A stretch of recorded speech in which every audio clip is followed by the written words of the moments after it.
Today on the net, reactions to the possible appointment of Hillary Clinton as the US Secretary of State. Also in the US, the historic verdict in a case of online bullying. And the day's pick of the best.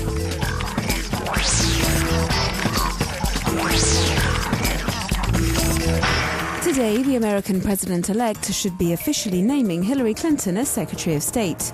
The web is divided over this decision. Via these comical videos posted on YouTube, web users are already imagining the new team at work, with music and good humour.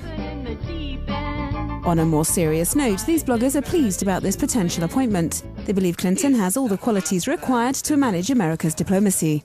This caricaturist does not agree. He thinks that America's ex-First Lady is far from representing the change Obama talked of during his election campaign. Some web users have not forgotten Clinton's exaggerations, like the danger during her trip to Bosnia in 1996. Here, the parody, which was hugely successful during the Democrat primaries, is making a comeback online.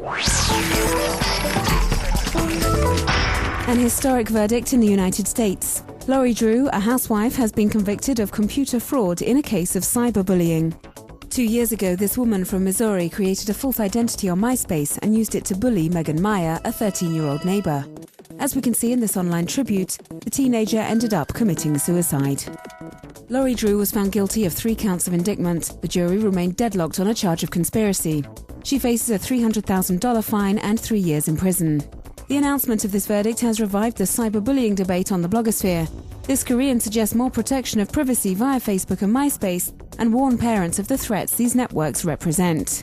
Finally, to make a stand against such abuse, this prevention site helps web users campaign and minimize the impact online crimes could have on them.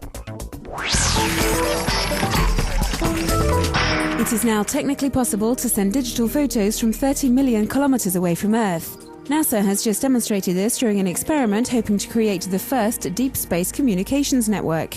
NASA has been working on this project, which must resist all space hazards like solar storms for 10 years. Ghum Radio invites its listeners, stars and advertisers to take a creative part. Unlike other sites which offer music and streaming, Ghum Radio is working on co-creation. 200 bloggers are already involved in the project, and anyone can create their own radio. Listeners choose the music, stars like Coldplay and also the advertisers can edit their own musical programs.